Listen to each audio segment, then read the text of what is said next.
A very warm welcome to the channel. My name is James and I have been living in Asia for about 28 years.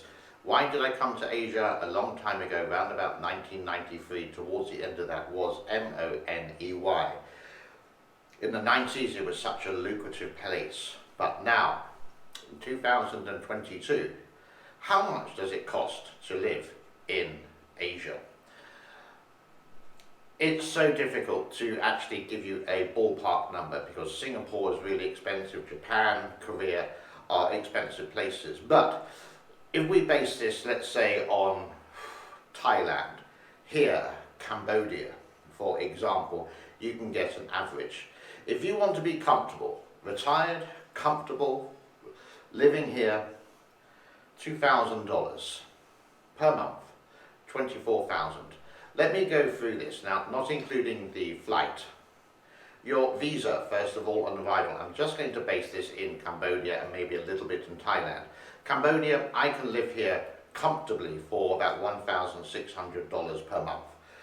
The visa you can get on arrival and you can get a ordinary type. I think it costs like $35. Again, I haven't done that for a long time, no need to. And the cost of accommodation.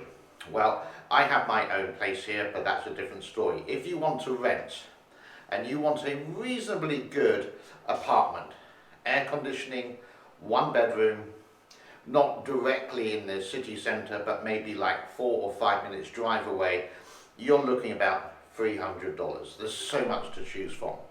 And with that, you would possibly get a swimming pool. That would be an apartment complex, or you may get a generator. But it's quite rare that you would get both. So electricity is not the best in the world in this country, so you do get power cuts. And with that, what do you want? Do you want the energy for your air conditioning to run, or do you want to go for a swim? It's not as bad as you think. It doesn't happen every day, but it does happen. Sometimes 1 minute, sometimes 30 minutes, sometimes 6 hours. 6 hours is actually quite rare. So a generator. So 300 can get you a really nice one. You can get cheaper, depends on what you want, the size, etc. The cost of living. Now, I live with my girlfriend here, and we also have a cat. So our weekly budget is about $200. Now, the cat food is rather expensive in this country. I think it's a lot cheaper in the United States, but the good cat food is all imported from Korea or from America or Europe, etc. So our cat Tokyo is actually quite happy. So that's $50 gone, and then to get the milk, for example, a 2.5 litre bottle of milk is about $4. If you smoke, smoking is actually really cheap in this country. If you want the top brand like Marlboro, for example, it's $13 for 10 boxes. 10 boxes with 20 or 200 cigarettes, as we would say in the United Kingdom. But you can get other brands like L and M, and they're about $8. Whiskey, you can pick up a nice bottle of Jim Beam for about $11 for 1 litre. If you want the Jack, it does go up. If you want Gentleman Jack, even further. That's the price of beer. Local beer is actually really cheap and it's quite tasty, but you can get Budweiser occasionally, and that may be like $14 for 24, something like that, or maybe 19. So not so expensive for the imported stuff related to the bad things in life. Going out, if you're going out for a nice meal, well, you can get a meal for $1.50, $2. But if you want to treat yourself once in a while, well, maybe let's say $10 per person, so $20 for that. If you want a motorbike, if you want to buy a motorbike, I don't quote me on this exactly, but you can ride under 125cc with no driving license. Over 125, like my bike, you need a motorbike driving license. You can exchange your licenses to a Cambodian one. Your license here, sorry, your license in your country won't be accepted if you get stopped by the police. So you can get it transferred and you can get it updated each year. It doesn't cost an arm and a leg to do. Or you can get a 10-year license, but that's a different story entirely. What else? So gasoline for the motorbike. Oh, how much would the motorbike be? Well, if you want a good one, second hand, and you know about these things, you can buy one for 1,000.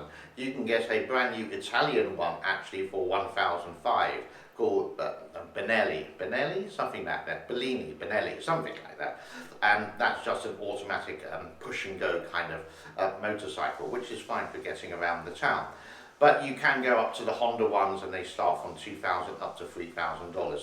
If you want to stay here, buy something new. It's going to last longer, and you're going to get a better service for that as well. So that's the motorbike. The cost of living for that one. Going out, we sort of covered. Bars and nightclubs. You can go to a bar and drink beer, a glass of beer for 50 cents per glass. Or it can go up to $2 if you're going into, let's say, or $2.50 for a 5-star hotel. There are some very expensive areas here where it's for the people who just want to burn money. They don't really understand money, where a small bottle of water would be more expensive than Heathrow Airport in the United Kingdom, which is £1.75 for a small bottle of water. They would charge the same. So it really depends what you want. Cambodia has from A to Z. Siem Reap is the area where I live, and there's a population of about 1 million. It does get busy occasionally throughout the year because it is a tourist city, and not so far away is Angkor Wat, the largest ancient city civilization sort of in the world. And you would have to get if you as a foreigner want to go there, you would have to either pay daily or you can get a yearly pass, and I'm not too sure how much they are, maybe like $300. So with electricity, if you rent, 25 American cents per kilowatt. If you buy a house, it goes down to 20 cents. Depends how much you use, but my electric bill in my old apartment, which I rented, was on average about $100, that with 2 air conditioning. Now I live in my own home, I have 3 air conditioning units, and it's about $90. Water, if you use the government supply of water, you're looking at a maximum of $10.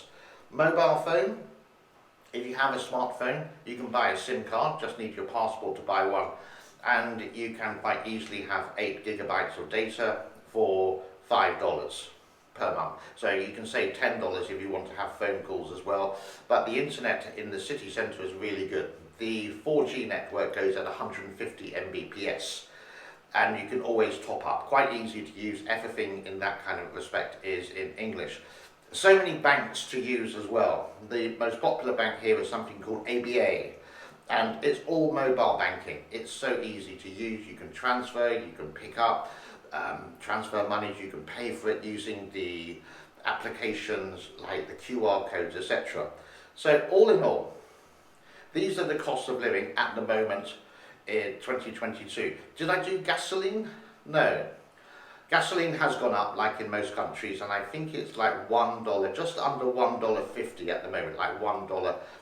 But if you've got a motorbike, $1 of gasoline on a small 125cc motorbike, well, that can last you a long time.